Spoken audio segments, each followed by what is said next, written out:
Chittagong clearing and forwarding কর্মচারী ইউনিয়নের বার্ষিক সাধারণ সভা অনুষ্ঠিত হয়েছে। সোমবার আগ্রাবাদস্থ সিএনএফ ভবনে এই সভায় শতাধিক সদস্য অংশগ্রহণ করে। সভা শুরুতে দোয়া মোনাজাতে মরহুম সদস্যদের স্মরণ করা হয়। এ সময় সংগঠনের বার্ষিক আয়-ব্যয়ের বিবরণী তুলে ধরা হয়। সবাই বিভিন্ন দাবি দেওয়া তুলে ধরে সিবিএম সদস্যরা বলেন, আমরা ঐক্যবদ্ধ, সকল প্রকার বৈষম্য দূর করে কর্মচারীদের ন্যায্য ও যৌক্তিক দাবিগুলো মালিকদের মেনে নিতে হবে।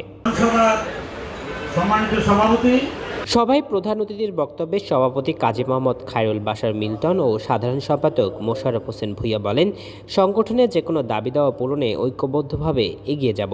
আমরা নির্বাহী পরিষদে আলাপ করে গঠনতন্ত্রের আলোকে সেই সিদ্ধান্ত নেব এবং আধুনিকতার পরশ যেহেতু নিছি, বায়োমেট্রিক সদস্যদের সশরীরে উপস্থিত হয়ে এবং পূর্বশর্ত যেটা কাস্টম সরকার লাইসেন্স বাধ্যতামূলক, কারণ কাস্টমসে যারা চাকরি করে তারাই এই সিএনএফের সদস্য হওয়ার যোগ্যতা রাখে। আমাদের সকল সদস্যরা আজকে যে স্বতঃস্ফূর্ত উপস্থিতি, এটা বিগত দিনে এত উপস্থিতি আমি আর দেখিনি। আমি আজকে 24 বছর নেতৃত্ব দিচ্ছি এই জায়গায়, কিন্তু আজকের উপস্থিতি দেখে আমি খুব মুগ্ধ যে আমার সদস্যরা ডে বাই ডে আমাদের সংগঠনমুখী হচ্ছে। সভা শেষে এ সময় আগামী দিনের বিভিন্ন পরিকল্পনা তুলে ধরা হয়। জুলকার নাইন, দৈনিক আজাদী।